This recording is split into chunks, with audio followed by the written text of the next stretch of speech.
doa selesai. Sebelumnya perkenalkan, nama Miss itu Miss Mata. Udah kenal ya kemarin ya. Nah di sini kita akan melakukan konseling individual. Nah apa sih konseling individual itu? Jadi konseling individual itu adalah kegiatan di mana konselor membantu konseli dalam menghadapi permasalahan atau memberikan solusi dari masalah yang dihadapi Inayah nih contohnya nanti kan. Nah selanjutnya apa sih asas-asas dari konseling individual ini? Yang pertama itu ada asas kesukarelaan. Nah di situ nanti Inayah bisa terbuka sama Miss, bisa menceritakan semua masalah Inayah dengan sukarela. Nah selanjutnya keterbukaan. Nah pada konseling individual ini nanti Inayah bisa terbuka sama Miss, bisa ceritain apa sih Inayah rasain gitu ya. Terus yang selanjutnya itu kerahasiaan. Jadi setiap apapun yang Inayah sampaikan ke Miss nanti itu nanti akan jadi rahasia. Jadi Miss gak akan sampaikan ke siapa-siapa. Ini antara Miss sama Inayah aja gitu ya. Nah selanjutnya itu kenormatifan. Oke, selanjutnya tadi Inayah di kelas pelajaran siapa aja? Ada pelajaran informatika. Terus sebelum informatika, yang sebelum istirahat ada pelajaran bimbingan konseling juga. Oh ada, tadi bukunya masuk lagi. Ada. Nah gimana hari ini belajarnya semua apa enggak gitu? Nah ini belajar masih normal-normal aja sih, kayak yang hari biasanya. Ya paling enaknya di informatika doang. Berarti Inayah suka nih ya sama informatika ya. Nah oke, jadi kan beberapa minggu lalu kan Miss ada nyebar angket kan mengenai perilaku membolos. Nah jadi dari data yang Miss dapat, Inayah itu salah satu murid yang ternyata sering membolos juga ya. Apakah betul? Sebenarnya enggak juga sih guys, karena kalau Naya telat ke kelas gitu kan paling karena kita nggak ada urusan kayak latihan menyanyi gitu, atau Naya kayak barusan terlambat gitu, paling itu aja.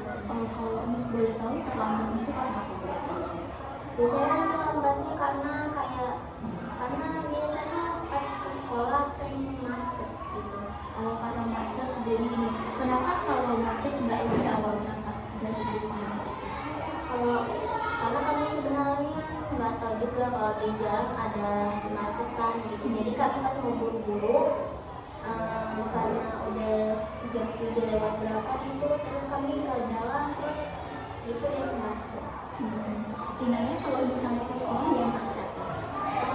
Dia antar sama adiknya di sekolah sini juga. Kami naik kereta. Diantar sama? Oh iya. Berarti permasalahan utamanya itu macet ya berarti ya. Selain dari itu kira-kira apa nih yang bikin? Biasanya karena jilbab.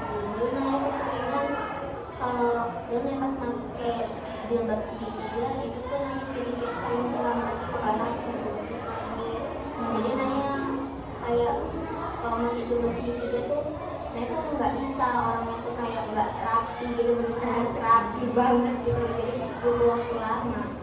Kayak sekarang pakai jilbab masuk aja gitu, nggak bisa pakai jilbab segitiga. Ya Miss paham sih, tadi kan kalau perempuan kan harus rapi, Harus smooth gitu, kalau enggak rapi. Jadi kendalanya itu di dua itu ya, di macet sama cara pemakaian jilbab gitu. Nah Miss mau tanya, kalau selain daripada itu ada nggak sih masalah personal dari kelas? Misalnya di kelas kamu aman-aman aja? Aman-aman aja. Nggak ada yang mempengaruhi sehingga kamu tuh aku malas deh masuk kelas karena di kelas kayak gini gitu? Enggak ada masalahnya. Malahan karena di kelas tuh temennya pada seru-seru, jadi seru belajar. Oh iya, gini soalnya karena Miss pikir tuh kenapa nih Inayah kok bisa masuk kan ke salah satu siswa yang masuk ke dalam perilaku bolos? Apa karena masalahnya itu berdua atau ada permasalahan di kelas itu? Ternyata permasalahannya tadi di kemacetan sama pemakaian jilbab ya. Iya, kadang juga bukan karena Naya terlambat aja, kadang nanti kayak misal di kelas 8 ya Naya sering kayak Kak Inaya di kantor dari ke kelas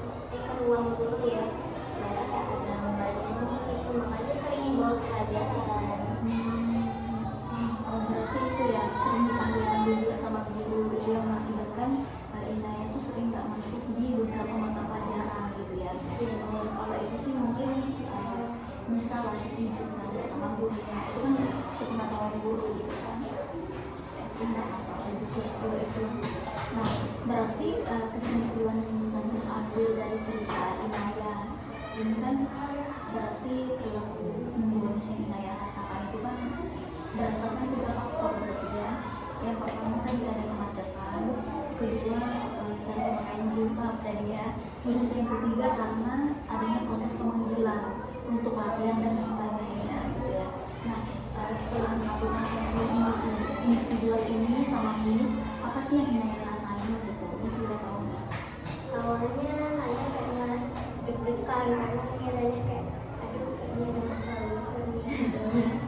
Ternyata nggak ada teman-teman, jadi agak bisa tenang dikit. Ya, kayaknya tadi mikirnya Miss bakal nggak ngapain gitu. Enggak. Kaget nggak tadi pasti kalau Iya kaget, soalnya Naya mikirnya aduh kayaknya nggak ada masalah apa-apa deh. ya jadi gitulah kan. Intinya sih kayak gitulah kalau konseling individual itu ya. Jadi di sini kan Miss tuh cuma masih pendekatan, pengen tahu apa sih masalah yang dia rasain. Kira-kira kita bisa cari solusinya sama-sama gitu kan. Nah, jadi dari konseling individual ini apa sih komitmennya Inaya? Apa yang akan Inaya lakukan ke depannya untuk